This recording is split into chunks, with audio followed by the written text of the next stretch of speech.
하나님의 말씀은 마태복음 12장 24절에서 30절까지입니다.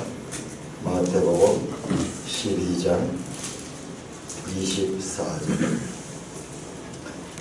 바리새인들은 듣고 이르되 이가 귀신의 왕 바알세불을 힘입지 않고는 귀신을 쫓아내지 못하느니라 하거늘. 예수께서 그들의 생각을 아시고 이르시되 스스로 분쟁하는 나라마다 황폐해질 것이요 스스로 분쟁하는 동네가 힘을 찾으리라. 만일 사탄이 사탄을 쫓아내면 스스로 분쟁하는 것이니 그리하고야 어찌 그의 나라가 서겠느냐.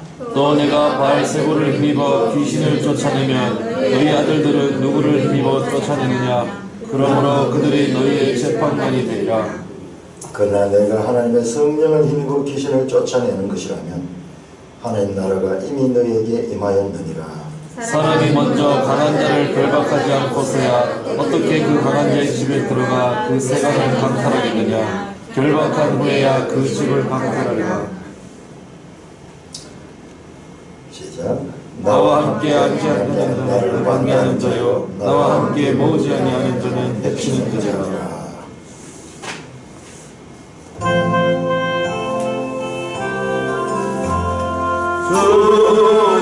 주님 우리의 마음을 여시며 말씀을 깨닫게 하옵소서. 아멘. 오늘 우리가 읽었던 본문의 배경은요, 예수님께서 이 갈릴리 지역입니다. 지금 아직까지 예루살렘 가지 않고 지금 갈릴리 지역에서 사역을 하는데 그때 많은 병자들을 고쳤습니다. 특별히 22절에 보면 귀신 들려서 눈 멀고 말 못하는 사람을 고쳐줬습니다. 그러니까 사람들이 예수님의 그 능력을 보고 놀랐죠. 야, 이분이 누구냐? 다윗의 자손이 아니냐? 왜 이 기적 행함을 보고 특별히 이 귀신 들린 자를 치유해줌을 보고 다윗의 자손이 아니냐 했는 것은요, 여러분 구약 성경에 귀신 쫓아내는 일을 한 사람이 딱 한 사람 나옵니다. 구약 성경에서. 그게 누구냐 그러면 다윗. 여러분들 사울이 정신이 아주 온전치 못했어요. 오늘날 치면 우울증이 있어요. 때로는 되게 기분이 업되었다가 어떨 때는 되게 디프레스 돼가지고 막 성질이 왔다 갔다 하는 거예요. 그래서 성경은 그때 악신이 그를 부렸다 그렇게 표현해요. 악신이 그를 부렸다. 그러니까 이 사울 왕에게 악신이 역사를 한 거죠. 그런데 그 어린 다윗이 음악을 이 하프 연주를 아주 잘했습니다. 그래서 그 소문을 듣고 이 소년 다윗을 불러가지고 이 다윗이 음악을 연주하면은 악신이 떠났다 하는 이야기가 나와요. 사무엘서에 나와요. 축사, 유일한 구약 성경은 축사자, 귀신을 쫓아내는 건 축사한다 그러는데, 그래서 그 사건을 보고 다윗의 자손이 아니냐 그렇게 말하는 거예요. 자, 그러니까는 이 사람들의 관심이 예수님께로 모아지니까는 바리새인들은요, 자기들의 위치가 흔들리기 시작한 거예요. 사람들이 자꾸 예수님께로 가게 되니까는 이 바리새인들은 유대인들의 선생들인데 이 선생의 권위가 무너집니다. 그러니까 24절에 보면 바리새인들이 이와 같은 소문을 듣고 그 나사렛 갈릴리 이 촌놈이 뭐 할 줄 아냐, 그거야 저거는 귀신에 사로잡힌 자다. 그래서 귀신을 쫓아내는 거다. 그렇게 이야기를 합니다. 예수님께서 그렇게 이야기를 한 거예요. 그들의 말에 의하면 그러면 사탄이 사탄을 쫓아낸다 그러는데 그러면 사탄의 나라가 무너진다. 그러면서 이제 그 이야기를 하는 거예요. 그러니까는 여러분 27절은 또 내가 바알세불을 힘입어 귀신을 쫓아내면 너희 아들들은 누구를 힘입어 귀신을 쫓아내느냐. 그러므로 그들이 너희의 재판관이 되리라. 이 말에서 무슨 말이냐 그러면요, 여러분 귀신 쫓아내는 것은요 그렇게 큰 능력이 아닙니다. 오늘날도 축사자들이 많습니다. 우리 주위 목사님들 가운데서도요 기도하고 이래가지고 귀신을 쫓아내는 그런 분들이 많고요. 저도 한번 믿음을 가지고 해보니까요 귀신이 뭐 쫓겨나가고요 뿐만 아니라 뭐 쩔쩔매는 것을 경험했어요. 그러니까 우리가 단대한 권세를 가지고 귀신 들린 자들하고 가면 그 주눅이 들어서 안 되고 말씀으로 나서는 예수 이름 명을 떠나가라! 그럼 성경 말씀을 갖다 대고요 확 그렇게 명해버리면요 벌벌 떨면서 희한한 일을 경험했어요. 네 정체가 뭐냐? 네 어디서 왔느냐? 네 이름이 뭐냐? 말을 못하니 여기 서바라고 하면서 딱 종일 줬더만 고마워시 하시는데요 거기도 쓰는데 내가 루시퍼라고 쓰는 거예요. 제가 깜짝 놀래버렸어요. 제가 깜짝 놀라요. 루시퍼, 걔는 루시퍼가 뭔지도 몰라요. 루시퍼는요 이 이사야 14장 나오는 그 이 계명성 하는 건데 거기 킹제임스 성경에 보면 루시퍼예요. 루시퍼, 사탄. 그 우리가 가진 권세가 어떤가를 모르고 있는 거예요. 한 번은 저기 부산에 그 소문이 나니까는 그래요 또 부산에 또 그런 사람이 있어 처녀인데 그래 보니까 처녀들이 또 그게 또 많이 걸리는 거. 그래 이제 거기 가서 그랬는데 뭐 담대하게 그 가면은 갈 때 억수로 그 기도하게 되고 준비하게 되고 주의 능력을 구하게 되고 막 이렇게 하는데 그렇게 하는 게 담대하게 하니까요 변화가 일어나는 거예요. 그래서 소문 나는 게 잠깐이에요. 그런 사람들이 능력이 있다고 막 이렇게 하는데 그래서 지금도 제 주위에도 보면은 그런 목사님들이 있어요. 그런데요 목사님들뿐만 아니라 무당들도 귀신 쫓아내요. 무당들도 가톨릭 신부들도 귀신 쫓아냅니다. 얼마 전에 그 영화 검은 사제들 한 영화 나왔는데 거기 보면 거기도 그 소년 귀신 쫓아냅니다. 자 그런데 무당이 쫓아내는 것은 속으면 안 돼요. 우리가 이 신자 안에 그하는 내재하는 죄를 배우면서 알게 됐잖아요. 죄는요 얼마나 잘 속이고 기만한지 우리도 속잖아요. 무당이 귀신을 쫓아내는 것은요 잠시 나가는 것 같지만요 그 능력을 사람이 경험하게 하고 보게 해서요 계속 무당을 의지하게 하는 평생 귀신의 종이 되게 만드는 거예요. 같은 현상이지만 그 목적은 완전히 달라요. 그래서 무슨 일만 있으면 점쟁이 찾아가잖아요. 그러면서 늘 불안하고 하나 제대로 받지 못하고 이상일자 하나 제대로 하지 못하고 늘 두려움 가운데 사로잡혀 살게 하는 것이 그게 무당이 능력해라는 겁니다. 그러면 너 자식들도 보니까 귀신 쫓아낸 사람인데 그들도 그렇게 됐네. 그러니까는 이 사람들이 말을 그들이 너희의 재판관이 되라 할 말은 그들의 행위가 너희가 말을 잘못했다는 것을 재판하는 그런 결과를 가져올 것이라는 이런 뜻이에요. 어려운 말이 아니에요. 자 그런데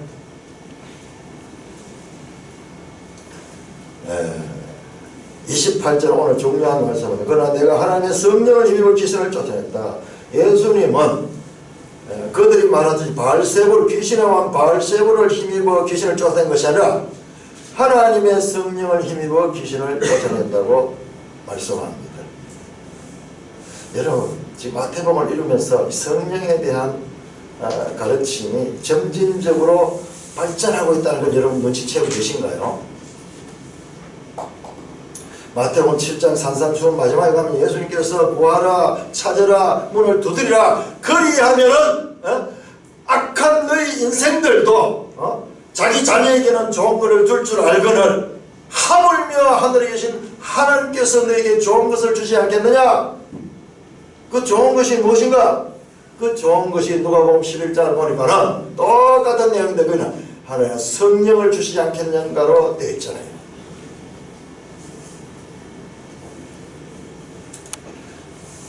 그리고 10장에서도 10장 20절을 찾아 10장 20절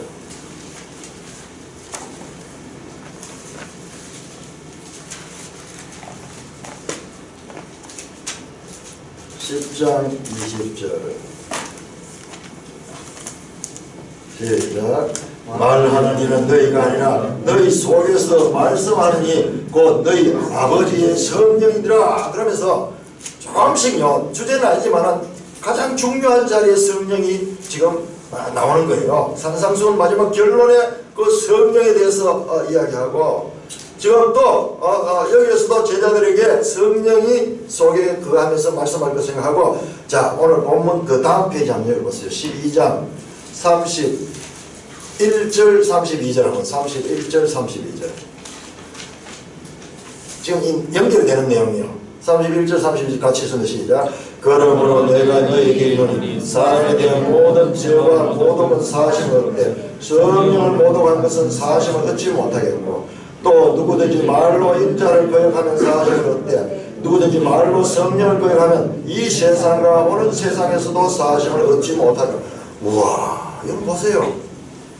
지금 성령이 얼마나 중요하게 다른지 오히려 예수님보다도 더 높이 평가된 거예요. 예수님한테 이 잘못한 것은 사심을 받지만 성령을 범하는 죄를, 성령을 모독하는 죄를 짓는 자는 사심을 못 얻는데요. 성령이 얼마나 높이 평가되는지 몰라요. 점진적으로 마태복음에서 성령에 대한 주제가 나옵니다. 여러분 한번 보세요. 예수님께서 성령을 얼마나 중요하게 가르치는지 요한복음 14장에서 16장 소위 다락방 설교를 보면은 바로 다락방 설교의 주제가 보혜사 성령에 관한 가르침이잖아요.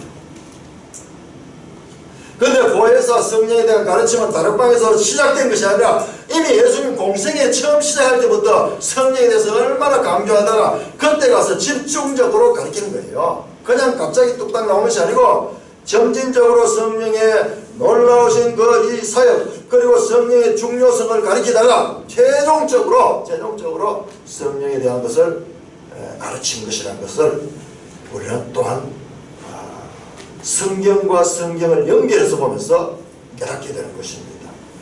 그만큼 성령이라는 주제는 우리 신약 성경에서 가장 중요한 주제이고, 여러분 자세히 한번 보세요. 바울 서신, 그리고 사도 요한의 서신들, 교회에 주는 편지들 가운데 핵심 주제는 전부 성령이에요. 전부 성령. 그런데 놀랍게도 성령에 대한 이해를 오늘날 교회가 가장 못하고 있어요. 성령을 하면 신비한 능력, 기적 행하고 뭔가 예언하고 이런 것들만 생각하는데요. 전혀 그런 일이 아닌데도 지금도 성령을 제대로 설명하고 성령에 대해서 제대로 알고 있는 신자들을 보기가 쉽지 않아요. 그만큼 뭐냐 그러면 말씀을 보기는 보아도 깨닫지를 못하기 때문에 그런 거예요.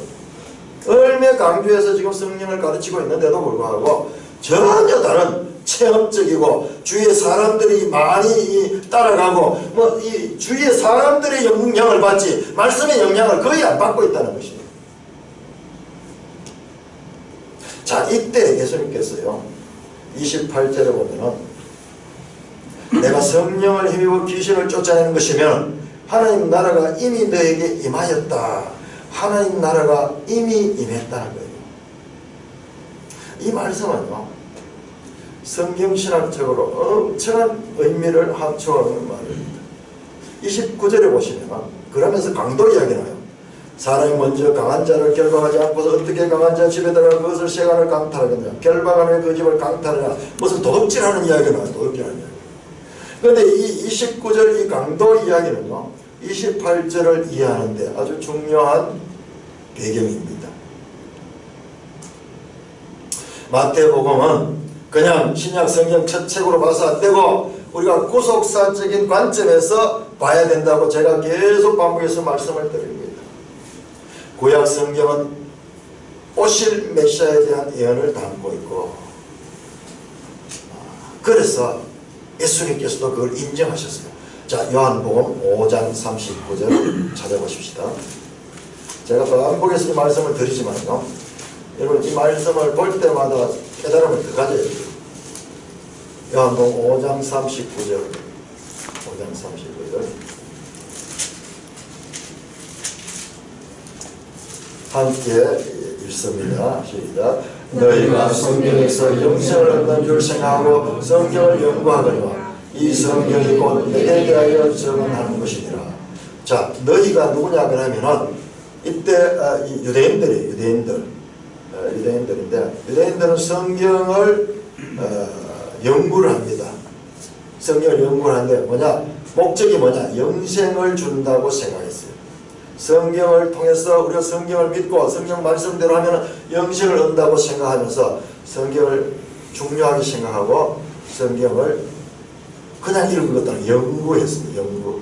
성경은 연구하는 겁니다. 사실상. 여러분 우리나라에요. 사경에 있죠. 사경에 성경을 조사한다는 뜻이에요. 조사하는. 그 조사할 때 그 사자예요. 성경을 연구하는 모임입니다. 그런데 연경이라는 게 있어요. 연경에. 그 비슷한 용어를 쓰는데 성경을 연구한다. 경을 연구한다는 뜻에서 연경이라고 하기도 했어요. 그냥 읽는 거 아니에요. 낭독회가 아니에요. 성경을 연구합니다. 유대인들이 성경을 연구했지만 그런데 그들은 성경을 통해서 이 성경은 구약 성경입니다. 유대인들은 그 당시에 구약 성경밖에 오늘날도 유대인들은 구약 성경만이 성경으로 생각하는 거예요. 그런데 예수님께서는 그 구약 성경이 내게 대하여 정언하는 것이라 말씀합니다. 정언. 성경이 예수님을 가르치고 있고 예수님을 드러내는 말씀이라는 거예요. 지금 오신 예수님이 구약 성경에 다 기록되어 있다는 거예요.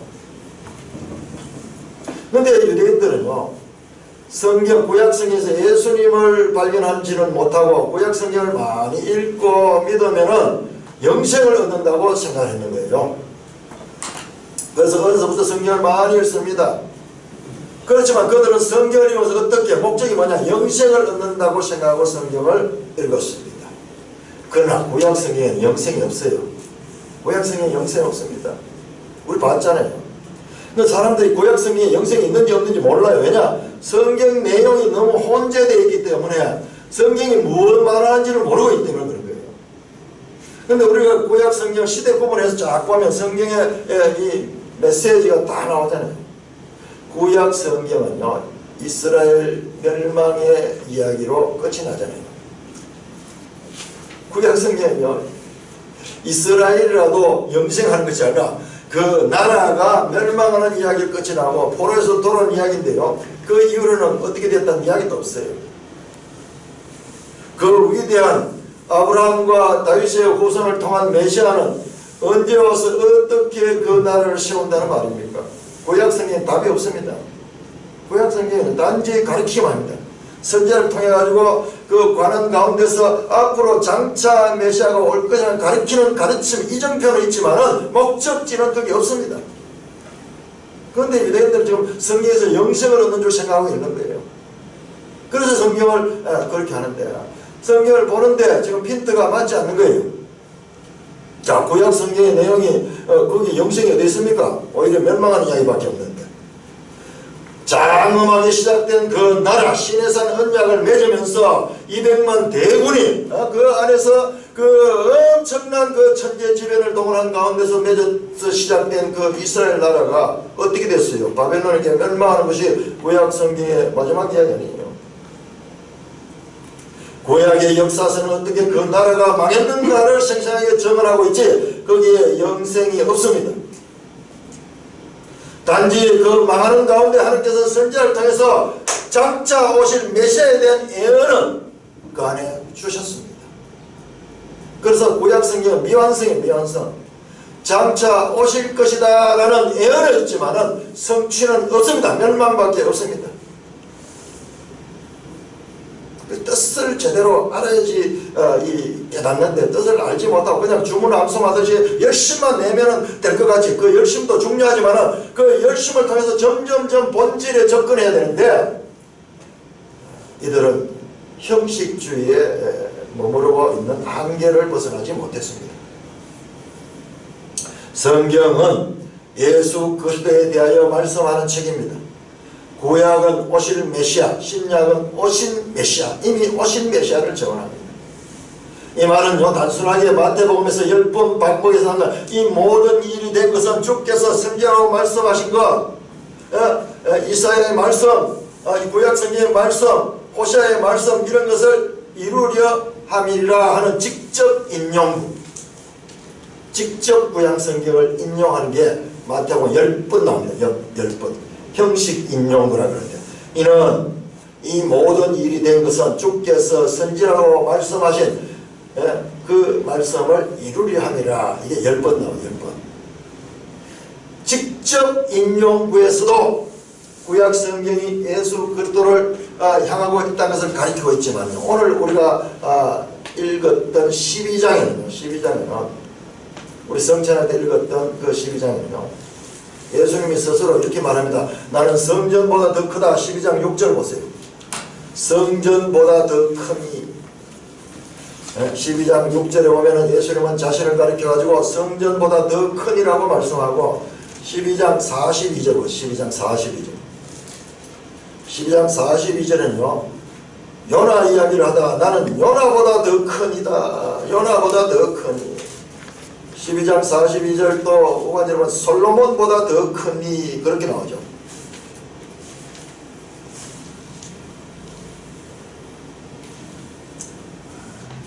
41절에는 요나보다 더 크니. 요나보다 더 크니. 42절에는 솔로몬보다 더 크니라는 말씀입니다. 이게 뭐예요? 전 구약성경 이야기잖아요. 성전 구약성경 출애굽기 25장부터 마지막 장까지고요. 그 이 성막 만드네요. 성막 만드네요. 뿐만 아니라 열왕기에 들어가면 솔로몬 시대의 성전, 거대한 성전 만드는 이야기가 성경에 나옵니다. 그래서 성전, 하나님이 계시는 성전은 구약성의 핵심 주제인데, 그런데 예수님은 자신을 성전보다 더 큰이라고 말합니다. 그러니까 그때 당시에 사람들이 들었을 때 완전 깜짝 놀랄 사건이에요. 그들은 안식일을 귀중히 여기듯이 이 성전 신앙을 철저하게 성전 중심을 신앙하는데 자기가 성전보다 더 크다니까 깜짝 놀랄 일이죠. 구약의 유명한 이야기, 그 요나가 이 물고기 뱃속에 이렇게 3일 동안 있다가 나오는 그 이야기, 예수께서는 그 요나보다도 자신이 더 크다고 말합니다. 솔로몬보다 더 크니라. 이 말씀은 무슨 뜻이냐 그러면요, 구약의 성전이 그게 목적이 아니고 성전은 점점 가면은 그 가리키는 목적이 있는데 그것이 바로 예수 그리스도라는 거예요. 요나 이야기인데 요나가 물고기 뱃속에서 3일 밤낮을 지내는 그 사건인데 그것이 그냥 이야기 아니고 그것은 마침내 예수 그리스도가 십자가에서 죽으시고 부활까지 3일 밤낮을 땅속에 계셨다가 다시 살아날 것을 가르치는 그와 같은 의미가 그 속에 있다.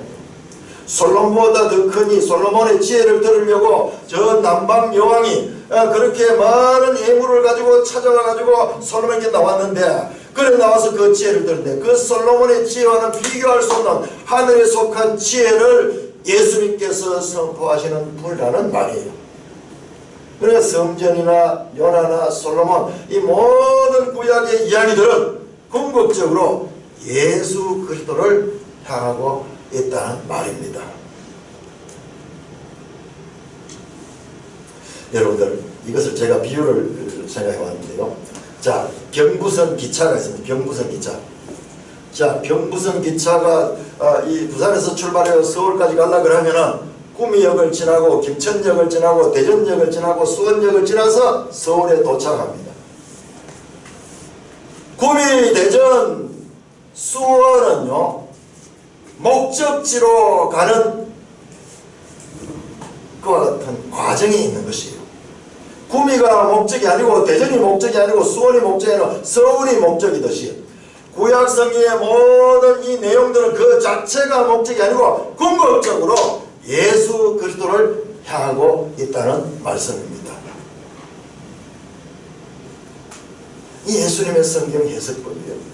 그래서 제가 계속 강조해서 말씀하는 구원 계시의 발전성, 성경을 이해할 때 있어가지고 우리는 구원 계시의 발전성이라는 이와 같은 원리를 가지고 신구약 성경을 읽지 아니하면 성경을 읽어도 혼란스러워.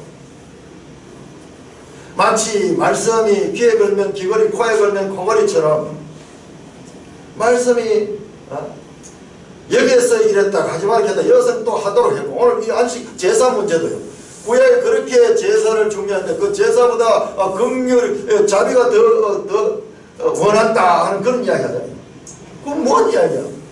자, 그와 같은 제사가 강조될 때가 있고, 자, 그것은 계속된 거예요. 그것은 일시적이고 부분적으로는 그렇지만 나중 궁극적으로는요, 그 제사보다도 더 큰 목적이 있는 거예요. 제사가 목적이 아니라 마침내는 예수 그리스도의 십자가의 죽으심으로 말미암아 이루는 하나님의 사랑이 우리를 구원하는 거지, 제사 자체는요 그 서울로 가는 그 기착점에 불과한 것입니다.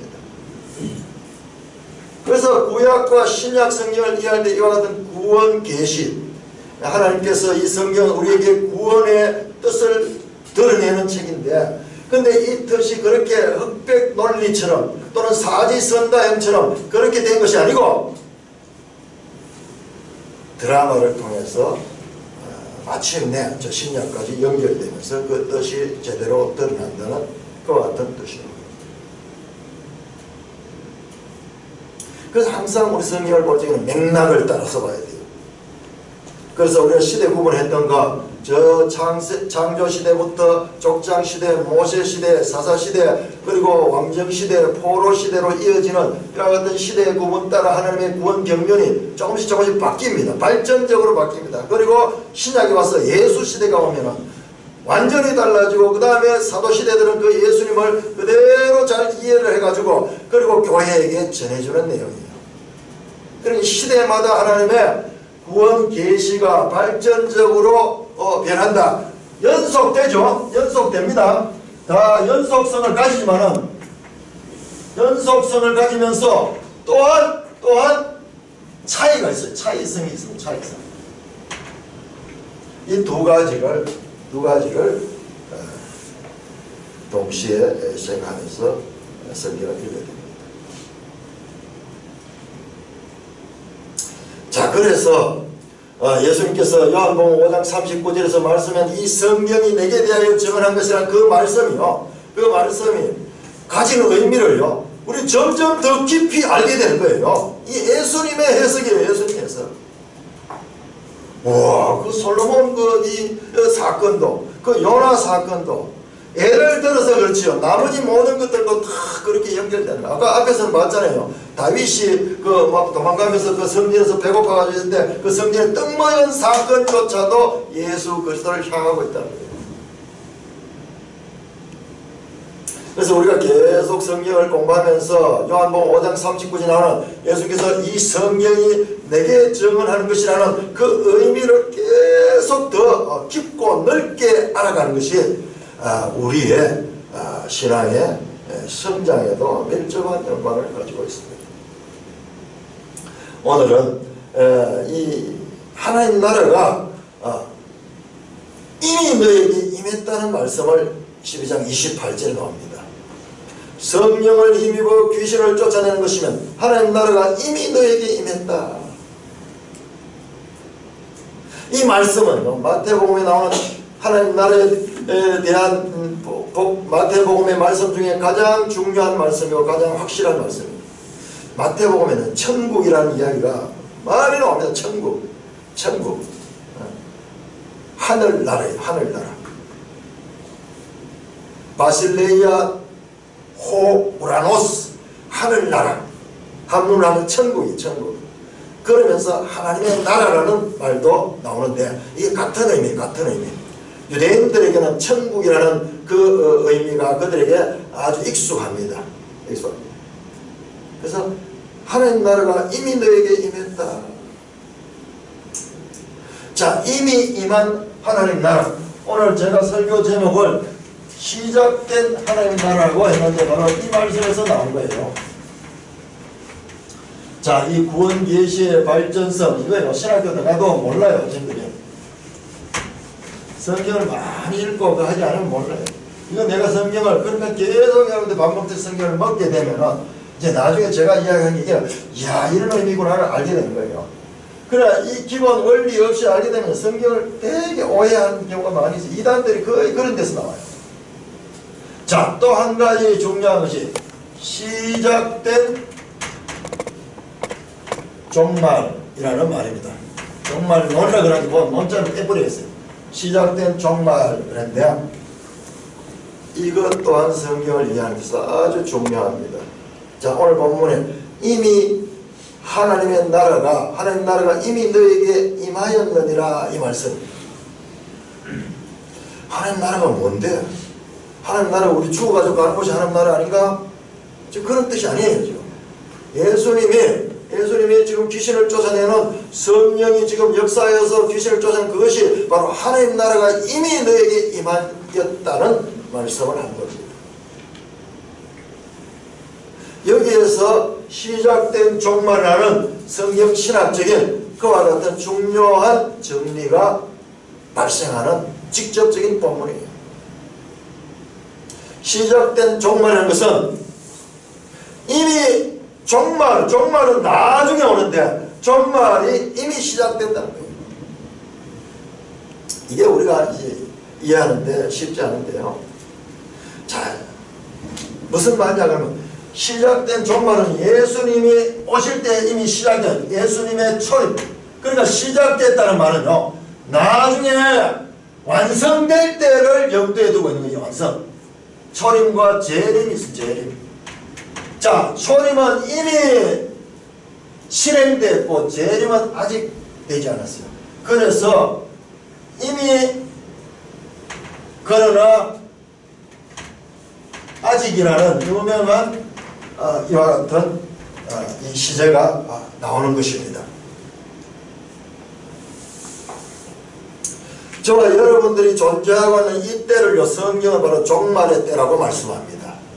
그럼 많은 사람들이 종말론 그러면은 지금 이제 세상이 끝나고 예수님이 재림하는 이 때를 생각하는데 성경의 가르침은 전혀 그렇지 않습니다. 성경은요, 예수님이 오신 때부터 초림으로부터 시작해서 이 재림까지 이 전체 기간을 나타내는 기간이 바로 종말기다 그렇게 합니다. 그러면 이때는 뭐냐? 재림의 때는 종말의 종말입니다. 종말의 미래의 종말입니다. 이미 하나님 나라가 임했다는 말이 바로 현재 예수 그리스도가 초림하면서 하나님 나라가 시작이 됐다는 거예요. 자, 이 말씀이 그러한가 안 한가? 히브리서 1장을 찾아보시오. 히브리서 1장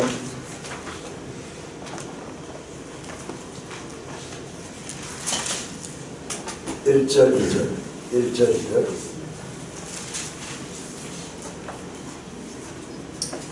히브리서 1장 1절 2절 같이 씁니다. 시작. 옛적의 선자를 통하여 여러 부분과 여러 모양으로 우리 조상들에게 말씀하신 하나님, 이 모든 날 마지막에 아들을 통하여 우리에게 말씀하셨으니, 거기까지 보겠습니다. 이 모든 날 마지막 할 때 이게 종말이에요. 히브리어로 헬라어로 에스카토스.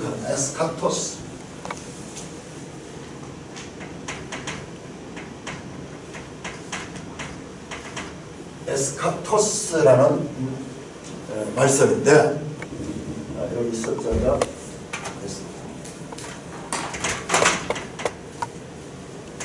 에스카토스의 헬라어인데요. 이게 바로 종말론 갈적에 우리가 이 종말론 갈적에 에스카톨로지 갈 때 이 단어를 씁니다. 예수 그리스도가 이 땅에 오실 때가 바로 종말이 이미 시작된 거예요. 자, 이와 같은 종말을 그냥 재림의 때에 초점을 맞추니까는 성경을 읽어도 잘못 읽게 된 거예요. 대표적인 그런 교회 가운데 하나가 안식교회예요. 안식교는요, 종말에 대해서 아주 많이 연구합니다. 종말에 대해서. 그래서 안식교는 시작할 때부터 종말을 기다리다가 예수님 지금 재림한다고 그걸 기다리다가 시작된 단체고요. 지금도 역사 가운데 여러 번 1960년대도 예수님 온다고 기다리다가 그렇게 지나가 버리고 거기에는 이 종말 개념이 미래 종말밖에 없어요. 이미 시작된 종말, 현재적인 종말, 여기에 대한 이해가 없으니까요, 그런 오해를 하게 되는 것입니다. 자, 이 시작된 종말에 대한 이해가 없으면요, 요한복음 5장 24절에 내가 진실로 너에게 이르노니 내 말을 듣고 나 보내신 이를 믿는 자는 영생을 얻었고 심판에 이르지 아니하는 사망의 생명으로 옮겼다. 이미 영생을 얻었고 이미 생명으로 옮겨졌다는 이런 말씀이 도무지 이해될 수 없어요. 구원파들이 흔히 인용하는 말씀이에요. 형제님 영생을 얻었습니까? 이 말씀을 참 모르겠는데요. 보통 이 교인들은요, 영생을 얻은지 안 얻은지 죽어봐야 알죠. 뭐 이런 식으로 해야 돼요. 말씀을 딱 가더니 영생을 이미 얻었다. 당신들은 생명으로 사망을 옮겼습니다. 당신이 확신 없는 원가는 당신은 영생을 얻지 못했고 구원을 받지 못했습니다. 이러면서 치고 들어오면요, 꼼짝하지 못하고 그들에게 말려들어가요. 근데요, 영생을 얻으라는 말도 있고 영생을 얻을 것이라는 말씀도 성경에는 공존하고 있습니다. 자, 오늘은 이 말씀을 깊이 들을 시간은 없고요.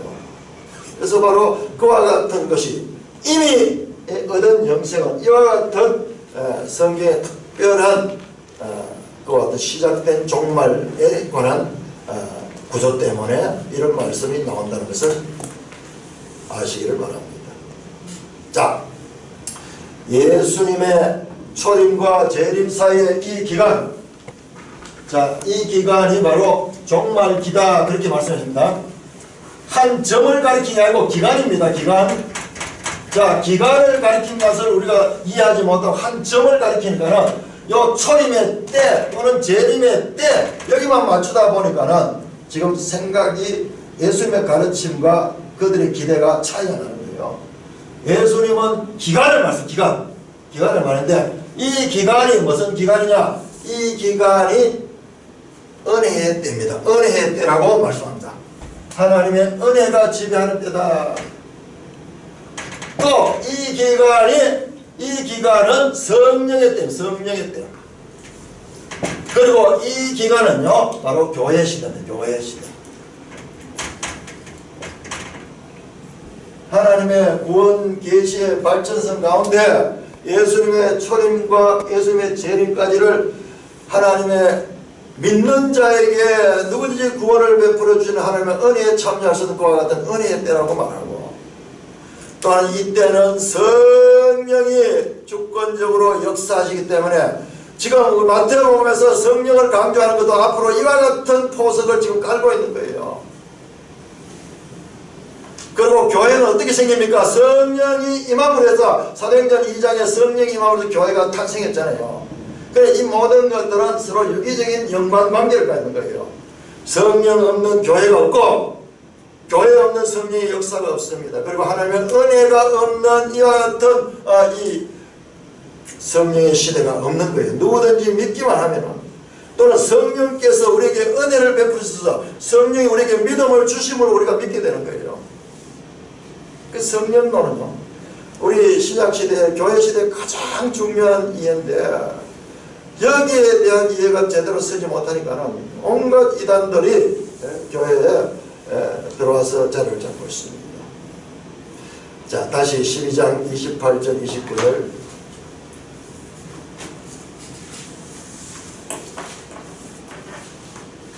내가 하나님의 성령을 힘입어 귀신을 쫓아낸 것이면 하나님의 나라가 이미 너에게 임하였느니라. 사람이 먼저 강한 자를 결박하지 않고서 어떻게 그 강한 자의 집에 들어가 세간을 강탈하겠냐. 결박한 후에야 그 집을 강탈해라. 이 말씀이 무슨 말인가? 예수님께서는 제자들을 세우시고 또 말씀을 선포하시고 병든 자를 고치고 귀신 들린 자에게 귀신을 쫓아내시는, 심지어 죽은 소녀를 살리시는 권능들을 행하셨는데 그것이 무엇이냐? 지난 주간에 말씀드렸죠. 권세 있는 그 권세에서 나오는 능력이다, 그렇게 말씀했습니다. 그것은요, 무슨 장면이냐? 하나님의 나라의 권세를 가진 왕이신 예수님께서 통치하는 거예요. 통치하는 거예요. 갈릴리 한 지역에서 어떤 귀신 들린 자, 병든 자를 고친 사건이지만 이게 영적으로 엄청난 우주적인 그와 같은 사건이 지금 시작되는 것입니다. 자, 오늘 이 본문 말씀은요, 아주 중요한 내용이기 때문에 누가복음에서도 이 내용을 조금 더 보완해서 다루고 있습니다. 한번 찾아봅시다. 누가복음 11장 누가복음 11장. 조금 더 정보가 나왔어요. 지금 이래 보다 보니까 마태복음과 누가복음의 서로 연관관계. 마태복음에 부족한 것은 누가복음에서 보충시켜주고 또 누가복음에서 부족한 것은 마태복음에서 이렇게 보완시켜주는 그 원리를 제가 지금 발견했는데 그 이야기는 지금 들을 수 있는 시간이 없고, 자, 누가복음 11장 20절에서 22절 한번 교독합시다. 되게 중요한, 우리가 소위 보지만은 가장 중요한 내용이야. 우리는 기적 행하거나 무슨 능력 행하고 무슨 사건들에 대해서 집중하는데 지금 이 예수님 말씀이 얼마나 중요한지 이 말씀의 무게와 그 깊이를 알지 못하기 때문에 이분들 소홀히 보는 거예요. 자, 20장에서 22절까지 교독합니다. 그러나 내가 만일 하나님의 손을 힘입어 귀신을 쫓아낸다면 하나님 나라가 이미 너에게 임하였느니라. 강한 자가 무장을 하고 자기 집을 지킬 때에는 그의 소리가 안 나네. 같이 더 강한 자가 와서 그를 굴복시킬 때에는 그가 믿던 무장을 빼앗고 그의 재물을 나누느니라. 여러분, 마태복음과 지금 누가복음의 차이가 조금 있어요. 차이점인데 혹시 누가 차이를 발견한 사람 있습니까? 같은 내용이요. 같은 문맥 맥락에서 말씀하는데 귀신을 쫓아내는 부분에 있어가지고 차이가 있어요. 무슨 차이가 있을까요? 강한 자와 더 강한 자. 예, 그거 앞에서는 강한 자만, 여기서는 더 강한 자 둘이 나왔다. 예, 중요한 발견. 또 한 가지. 귀신을 쫓아내는 데 있어서 차이가 있어요. 귀신을 쫓아내는 데 있어요. 그렇죠. 마태복음에서는 하나님의 성령을 힘입어 귀신을 쫓아냈다고 말씀했고, 지금 누가복음에서 하나님의 손을 힘입어 귀신을 쫓아냈다고 말씀했습니다.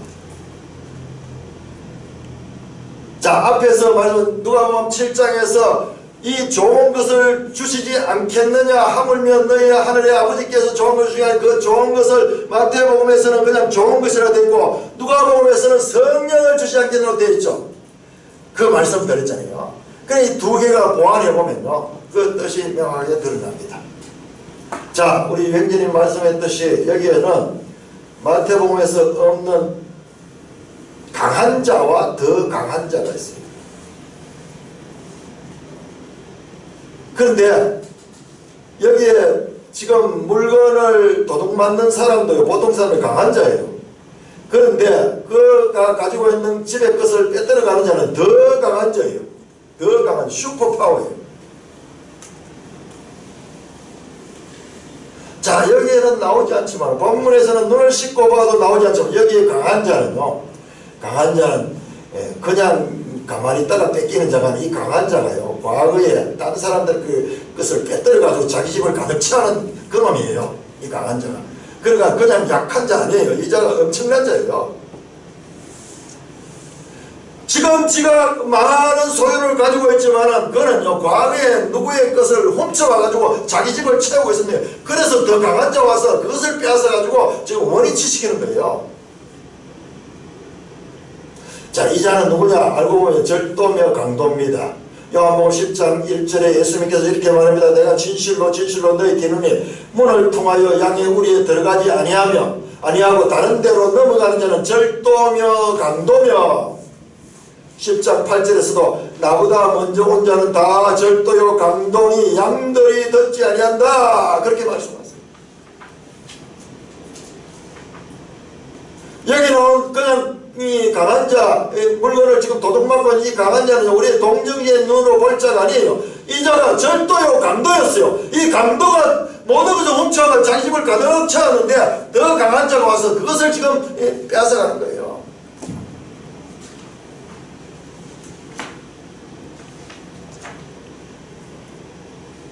자, 예수님께서 이 땅에서 축사, 귀신을 쫓아내고 병을 낫게 하고 심지어는 죽은 자를 살리는 이와 같은 이적을 행하는 것이 어떻게 하나님 나라가 이미 시작하였다는 의미가 될 수 있을까요?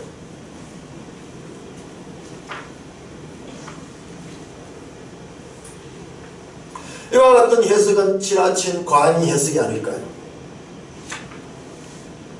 자, 여러분, 지난주도 말씀드렸지만 예수님께서 기적을 행하고 권능을 행하신 것은요, 예수님의 기적, 예수님의 능력만 나타낸 것이 아니라 예수님이 바로 하나님의 나라의 권세를 가진 그와 같은 분임을 나타내는 사건이라고 말씀을 드렸습니다. 자, 지금 이 하나님 나라가 임한 것은요, 뭐냐 그러면 지금 이 세상 나라 가운데, 세상 나라의 권세자가 지금 지배하고 있는 이 나라 가운데 하나님 나라가 임한 거예요. 자, 이와 같은 이 사건을 이 말씀이 함축하고 있다는 것을 설명할 수 있는 중요한 구약적인 근거가 이사야 49장에 나옵니다. 자, 이사야 49장을 쳐보죠. 이사야서 49장. 자, 예수님의 말씀들은 전부 구약을 배경으로 하고 있다고 말씀했죠. 이사야 49장 24절 25절 24절 25절 시작. 용사가 빼앗은 것을 어떻게 또 빼앗으며 승리자에게 사로잡힌 것을 어떻게 건져낼 수 있어요? 여호와가 이같이 말하노라. 용사의 포로도 빼앗을 것이요 두려운 자의 빼앗은 것도 건져낼 것이니. 예, 거기까지 봅니다. 근데 우리 번역이 조금 문제가 있어요. 자, 빼앗은 것은 히브리어로 말콰하는 건데, 자, 빼앗은 것과 그 다음에 사로잡힌 자, 승리자에게 사로잡혔다 그러는데, 여기서 용사가 누구냐 그러면 마이티요, 강한 자예요. 강한 자. 그 다음에 승리자에게 사로잡힌 자를 어떻게 건지는 승리자 하는 이거는요, 영어 킹제임스는 티라노사우루스 칼, 그 티라노 폭군, 그냥 승리자가 폭군이에요. 폭군. 25절에 보시면요, 용사의 포로도, 자, 24절에 빼앗은 것이라고 되어 있죠. 아니, 참, 승리자의 사로잡힌 자로 되어 있죠. 사로잡힌 자. 그 사로잡힌 자가 세비 가는 건데, 25절에 이 포로 가는 게 세비예요. 지금 같은 단어인데 해석을 하나는 사로잡힌 자로 했고 하나는 포로로 했어요. 물론 같은 뜻이죠. 그렇지만 같은 뜻을 한 절을 사이에 두고 이렇게 다르게 번역하는 거 우리가 이해하는 데 조금 헷갈릴 수 있겠죠. 뜻은 같죠. 근데 이 원어는 같은 세비. 자, 용사의 포로도 뺏을 거죠. 자, 그 다음에 두려운 자 나왔는데 25절에 두려운 자가 뭐냐, 24절에 승리자하고 같은 단어예요. 같은 단어. 티란트, 영어로 티란트. 폭군이에요. 여기 좀 비슷하게 번역했죠. 두려운 자라고 번역했죠. 24절은 그냥 승리자라고 번역했고, 두려운 자 같은 단어인데 이렇게 번역했어요. 그러니까 그냥 이 의학만 잘해가지고 성경을 제대로 번역할 수가 없어요. 그러니까 이 번역으로 되어 있는 성경은 큰 뜻을 이해하는 데는 별 어려움 없지만 전문적으로 연구하기 위해서는 이 원문을 뜻이 같이 공부해야 돼요. 같은 이야기입니다. 자, 여기 조금 구약 성경을 보면요, 보세요. 용사가 빼앗은 것, 이 용사요, 힘 있는 자예요. 마이티예요. 마이티. 그리고 승리자 나왔죠. 뒤에 두려운 자, 무시무시한 자예요. 24절은 건져낼 수 있어야 수사 의문문입니다. 의문문. 빼앗을 수 없고 건져낼 수 없다는 이야기예요. 누가? 아무도 할 수 없다. 저 힘 있는 자가 와서 빼앗아가는 거 누가 도로 찾을 수 있으며 저 폭군 같은 자에게 사로잡혀간 그 포로들을 누가 건져낼 수 있느냐? 건져낼 수 없다는 겁니다. 없다. 로마서 그 수사 의문문 많이 나왔죠. 누가 아무도 할 수 없다는 거예요. 근데 25절 할 수 있는 거예요. 뭐냐? 여호와가 이같이 말하노라. 용사의 포로도 빼앗을 것이요 두려운 자의 빼앗은 것도 건져낼 것이다. 누가? 여호와께서 하실 것이라는 말씀이에요.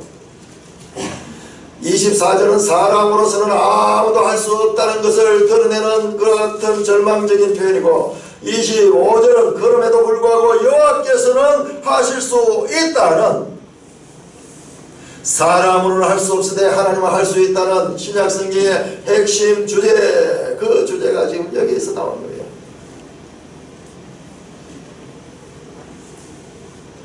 자, 빼앗고 포로 포로로 되고 뭐 이런 이야기. 자, 53장 이사야 53장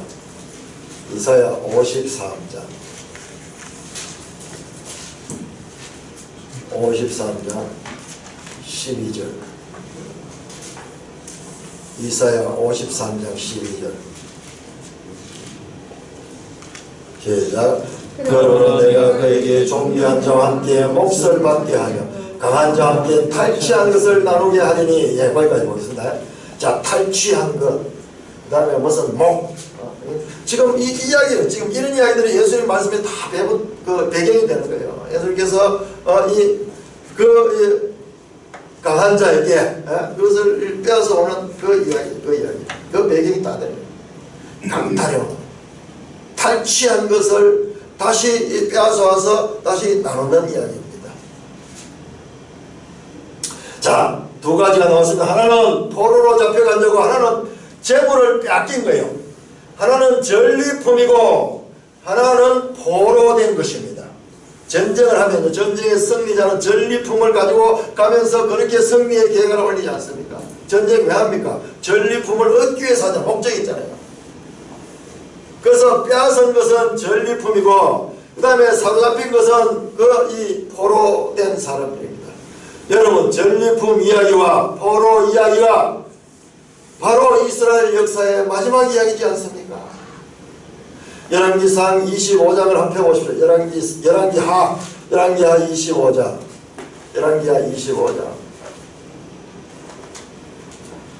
13절에서 21절까지 열왕기하 25장 구약 이스라엘 역사의 마지막 부분은요, 이와 같은 빼앗기는 것, 전리품이 약탈당하는 것, 그 이야기와 그리고 포로로 잡혀가는 이야기로 끝이 납니다.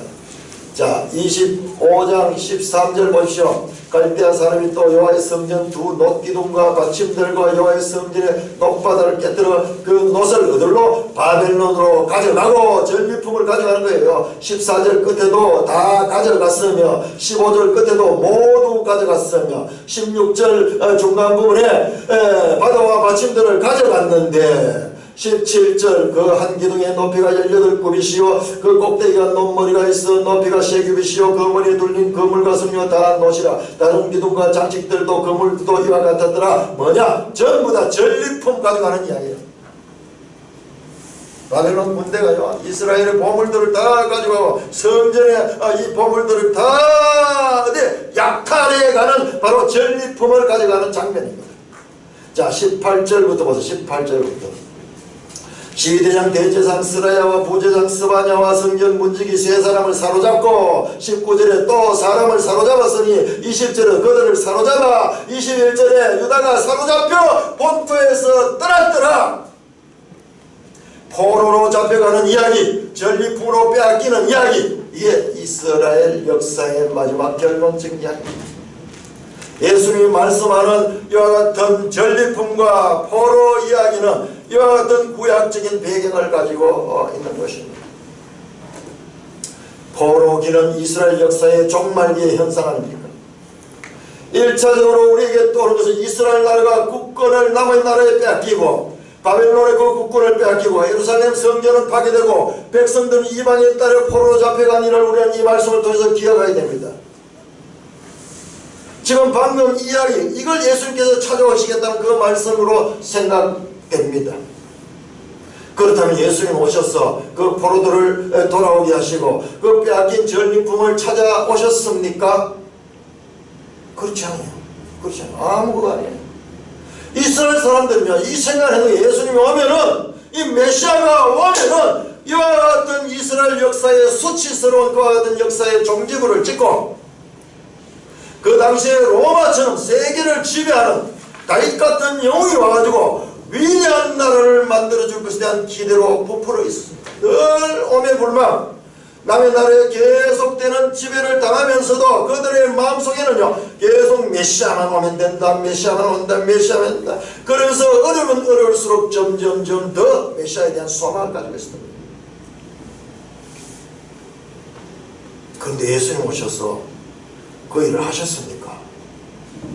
자, 사도행전 1장 한번 펴보세요. 사도행전 1장. 제자들까지도 그 메시아를 기다리고 있었습니다.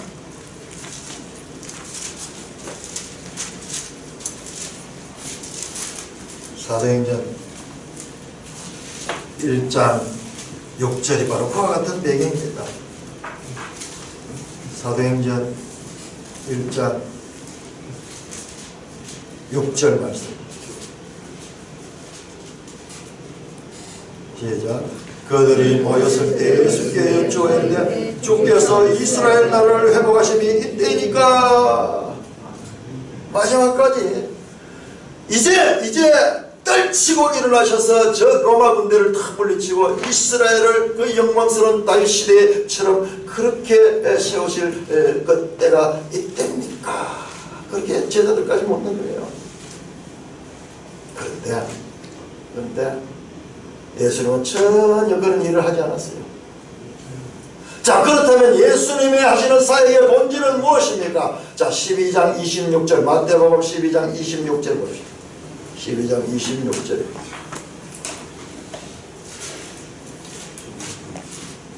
마태복음 12장 26절. 자, 그리고 만일 사탄이 사탄을 쫓아내면 스스로 분쟁한 것이니 그래하고서야 어떻게 그의 나라가 서겠느냐? 자, 사탄의 나라에 대한 이야기입니다. 그의 나라는 지금 사탄의 나라입니다.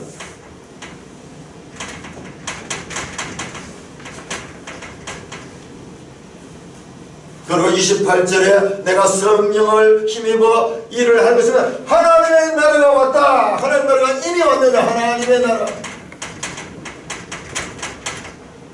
두 나라가 지금 나와서 두 나라가.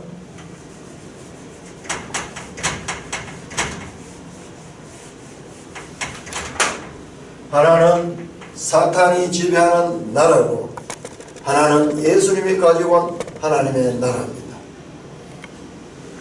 지금 예수님께서 갈릴리 변방에서 이 병자들을 고쳐주고 이와 같은 기적들을 행하는 것은 그 이스라엘 백성들이 가르치는 그와 같은 영적인 모습으로 와서 이 나라를 지배하는 영웅이 아니라 지금 이 작은 일들을 행하고 있지만 이것이 하나님 나라와 그의 나라가 지금 싸우는 장면이에요. 귀신이 쫓겨나며 병자들과 병들이 낫고 이런 것은 그의 나라가 지금 무너져가고 하나님 나라가 점점 세워져가는 그와 같은 장면을 품고 있는 영적이고 우주적인 그와 같은 이 전쟁을 지금 나타내는 것이었습니다.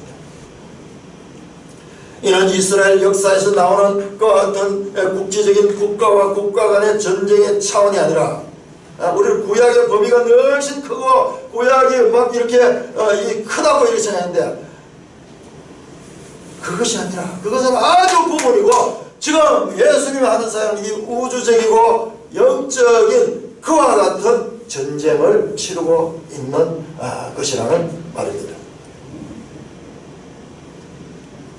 그러면은 예수님이 포로들을 데려오고 예수님이 탈취당한 그 전리품들을 빼앗아 오는 사건은 무엇을 말한단 말입니까?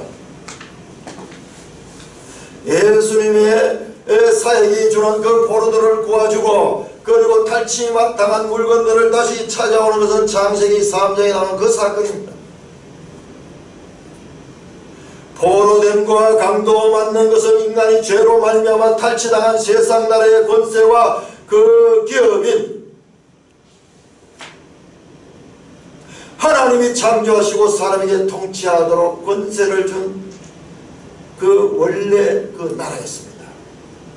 아담이 모든 하나님의 이 피조물들을 다스릴 수 있는 그와 같은 권세를 가진 그것이 있습니다.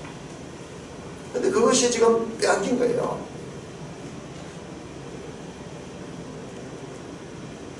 예수님께서 축사하심으로 말미암아 사탄의 나라를 공격하여 아담이 빼앗긴 권세와 기업을 도로 찾으시는 하나님 나라. 1세기 예수님 당시에 갈릴리 지역에서 임하게 하시는 일이었습니다. 지금까지는 이 사탄의 나라가 모든 권세를 쥐고 있었는데 이제 이 세상 나라 가운데 예수님의 하나님 나라가 와서 그 사탄의 권세가 무너지기 시작하는 것입니다. 자, 여러분들, 제가 이 중요한 거 이야기 좀 기간. 하나님 나라는 일시적인 한 때가 아니고 이 전 기간을 이야기합니다. 이와 같이 시작된 사탄과의 전쟁에서 예수님의 승리는 이미 시작된 것입니다. 지금도 영적인 전쟁터 가운데 우리가 있는 것입니다. 마침내 예수님께서 오실 적에 우리 속에 있는 죄도 완전히 소멸될 것이고, 그리고 바깥나라의 세상의 그 사탄의 역사도 완전히 멸망하게 되는 그와 같은 온전한 완성된 하나님 나라가 예수님의 재림 때 올 것입니다. 그러나 현재적으로 아직까지는 우리는 이와 같은 기간 속에 있습니다. 예수님의 지금 말씀 한마디, 이 말씀 한마디는요, 우리가 어떻게 이 짧은 내용 속에 그와 같이 어마어마한 구석사의 비밀이 담겨 있다고 우리가 알 수 있겠습니까? 마치 뭐가 같냐? 고압선에 강한 전류 같아요. 고압선에 강한 전류는 우리 집에다 끌어들이면 집이 그때 불타고 없어지고 우리도 다 죽어버립니다. 근데 변압기를 통해서 이 고압선의 그 전류가 변압을 거쳐가지고 우리 가정에 이용될 수 있는 것으로 사용됩니다. 예수님의 이 굵고 크고 웅장한 말씀은 우리가 바로 받아들일 수 아무도 없어요. 아무도 없어요. 그럼 제가 그럼 왜 이것을 그렇게 해석할 수 있다? 이와 같이 구약과 신약 말씀을 통해서, 그리고 사도 바울의 해석을 통해서 지금 말씀드린 거예요. 예수님의 고압선에 흐르는 전류 같은 이 크고 어마어마한 이 말씀을 변합해서 우리가 사용할 수 있는 전기로 사용할 수 있게 만드는 역할이 누구냐? 사도 바울의 역할이고, 그것이 바로 사도들의 역할이라는 말씀입니다. 자, 골로새서 2장 찾아. 골로새서 2장 15절. 골로새서 2장 15절. 사도 바울은 예수님의 사역을 이렇게 표현하고 있습니다. 이렇게 골로새서 2장 15절 같이 읽습니다. 시작. 통치자들과 권세들을 무력화하여 드러내어 구경거리로 삼으시고 십자가로 그들을 이기셨느니라. 무슨 말인지 모르겠죠? 여기서 통치자와 권세들이 사탄의 나라입니다. 사탄의 나라가요, 사탄 하나가 아니고 군대가 있고 행정 조직이 있습니다. 거기서 통치자들, 왕권을 가진 자들이 있고, 그 가운데 이 장관들처럼 권세를 가진 자들이 있대. 이것들이 전부 다 무력화되는 거예요. 무력화되어서 구경거리로 만든다 하는 건 뭐냐? 옛날에 적장을 잡으면요, 그것을 포로 잡아가지고 사람들이 그 포로 앞에서 싣고 가면서 사람들 앞에 다 보여주는 그걸 이야기하는 거야. 옛날 1세기 당시에 예수님 시대에 로마가 전쟁에 나가서 승리했을 적에 적장을 잡아가지고 그렇게 이 마차에 실어가지고 그 결박해가지고는요, 사람들이 전부 손가락질 하면서 막 그렇게 이 구경거리 삼는 그 장면을 지금 가리키는 거예요. 십자가는 예수님이 죽으신 상에서 패배한 자인데 그 십자가가 이겼다는 거예요. 이겼다는 거예요. 이게 뭐냐? 영적인 전쟁에서의 승리하신 주님을 가리키는 거예요. 자, 조금 앞으로 가서 에베소서 6장 12절 보세요. 에베소서 6장 12절.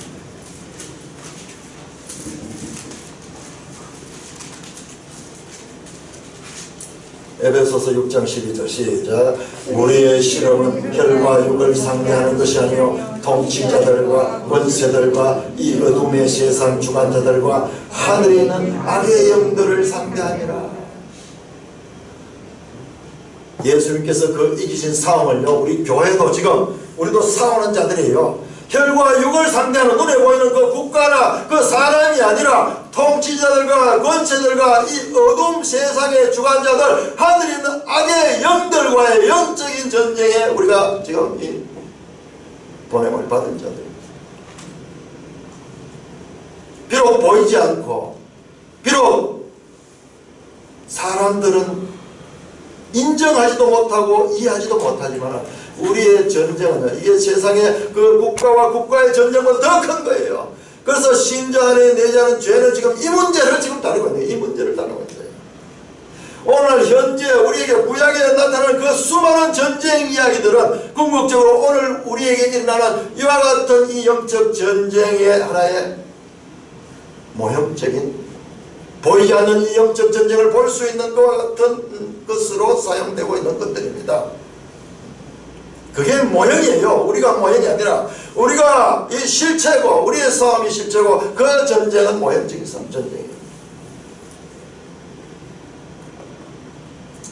다윗은 이스라엘 역사에서 유일하게 통일왕국을 이룬 왕이었습니다. 그래서 지금도 이스라엘 국기 그림에는 다윗의 별이 있습니다. 왜? 앞으로 다윗 같은 그와 같은 영웅적인 메시아가 와서 그 이스라엘의 민족적인 자존심을 세워줄 것에 대한 소망을 그 국기 속에 담고 있기 때문에 그렇습니다. 그러나 메시아는 그들이 기대하는 대로 오지 않습니다. 왜냐? 성경은 그렇게 말씀하고 있지 않습니다. 그럼 성경에는 어떻게 온다고 말씀하고 있는가? 여러분 12장 16절과 16절 바로 그 앞에, 오늘 본문 바로 앞에 나옵니다. 메시아가 어떻게 나오는가? 2장 17절에 보면 이는 선지자 이사야를 통하여 말씀했는데 어떻게 온다고 말씀했느냐? 2장 18절 보라 내가 택한 종 내 마음에 기뻐한 자 내가 사랑하는 자로다. 내가 내 영을 그에게 줄 테니 그가 심판을 입하게 한다. 그가 메시아인데요. 그가 어떻게 온다 보세요. 19절 그는 다투지 아니하고 들레지도 아니하고, 들레는 소리를 지르는 거예요. 아무도 길에서 그 소리를 듣지 못하라. 그는 상한 갈대를 꺾지 아니하시며 꺼져가는 심지를 끄지 아니하시기를 심판에 이길 때까지 하리니 또한 이방들이 그의 이름을 바르려 함을 이루려 하심이라. 그는 온대요. 아무도 알지 못하게 온 거야. 그가 왔는데 그와 같은 눈에 보이는 그런 전쟁이 일어난 것도 아니고 큰 소리도 없고 그 소리가 얼마나 나직나직한데 아무도 그 왔는지 아닌지 알지 못한 거예요. 심지어는 상한 갈대조차 꺾지 아니하고 꺼져가는 심지를 끄지 아니하여 심판하여 이길 때까지 하는데, 그 이기면요, 이기면 그 무력을 가지고 큰 군대를 동원해서 하는 것이 아니라 오히려 꺼져가는 심지를 끄지 아니하는 그와 같은 자비를 베풀어서 승리하는 거예요. 심판하여 이길 때는.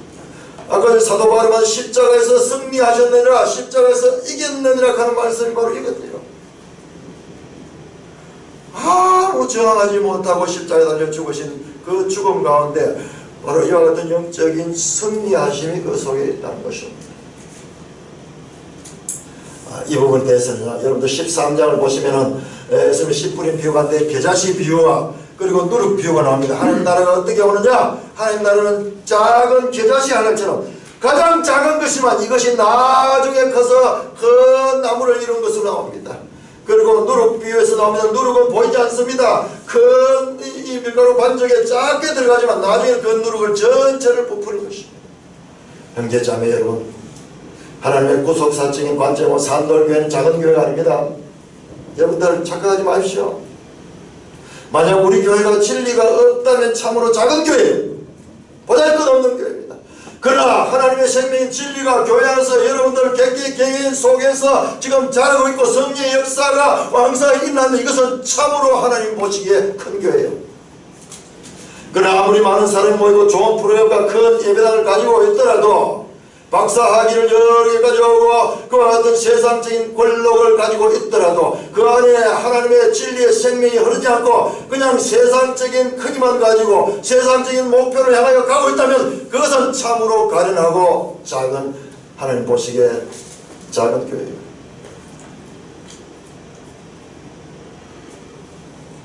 교회는 사람입니다. 사람.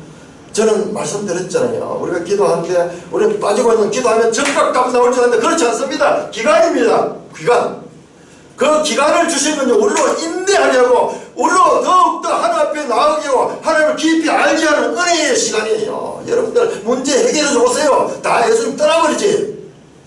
지금도 기도하는 거 보세요. 전부 세상적인 뭐 줄 때는 감사합니다. 거기는 감동하지만 진리의 생명에 대해서는 여러분들 반응하고 있습니까?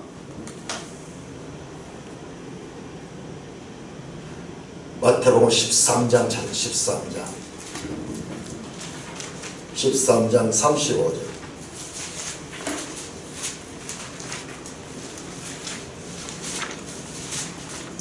(13장 35절) 자, 예수님께서 비유를 말한대. 자, 같이 읽습니다. 시작. 이는 선지자를 통하여 말씀하신 바 내가 입을 열어 비유로 말하고 창세부터 감추인 것을 드러내리라 함을 이루려 하심이라. 예수님 말씀은요, 그냥 사건이 아니에요. 창세로부터 이루어진 하나님의 그 뜻을 지금 성취하는 거예요. 그러니까는 이 고압성 같은 예수님의 말씀을 사도 바울이나 사도 요한과 같은 자들의 변합해서 우리에게 설명해주는 이 과정이 없다면은 우리가 도무지 들어도 듣지 못하고 보아도 보지 못하는 유대인들과 다를 바 없을 거예요.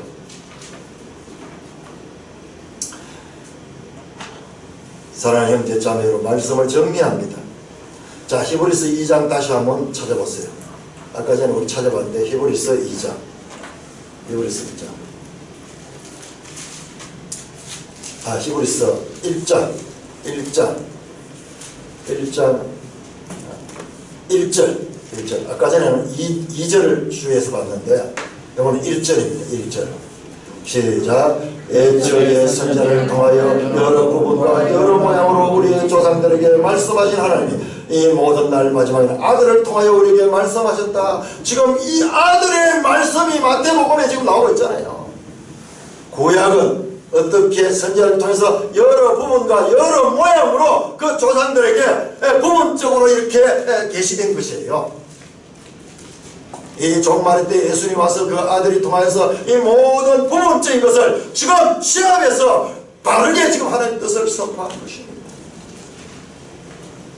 구약의 모세의 글이나 선지자의 글은 부분적이고 다양한 모양을 지닌 하나님의 계시가 예수 그리스도 안에서 지금 통하게 된 것입니다. 그러므로 예수님의 말씀은 구약 성경 마치 퍼즐 쪼가리같이 흩어져 있는 건데 이것을 다 그 단편들을 모아가지고 종합적인 그와 같은 이 그림을 보여주는 거예요. 그래서 그 짧은 말 속에 사람이 먼저 강한 자를 결박하지 않고서 어찌 그 강한 자의 집에 들어가 그 세간을 강탈하겠느냐. 결박한 후에 그 집을 강탈하라. 이 도둑맞는 이야기 속에요. 인류의 구속의 드라마가 함축되어 있는 거예요. 함축되어 있는 거예요. 그러나 여러분들이 항상 우리가 놓쳐서 하는 게 저 창세기부터 이 계시록까지 66권의 하나님의 구속의 드라마. 언제 우리가 이렇게 도둑맞아 있느냐? 언제 이런 적이 있었느냐? 바로 나오잖아요. 바로 창세기 3장 사건은 그 사건이 없었다면 우리에게 구원이 필요 없어요. 이미 하나님의 형상과 하나님의 모양을 따라 지역을 받아서 하나님 나라가 이미 임하고 있었어요.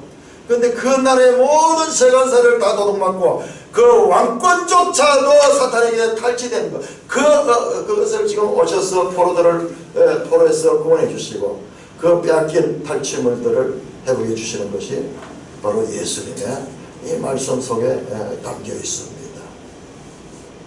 이와 같은 생명의 말씀을 먹고 하나님의 뜻을 알고 이 땅에서부터 하나님의 백성다운 삶을 사는 산돌교회 모든 지체 되시기를 주님의 이름으로 축원합니다. 아멘.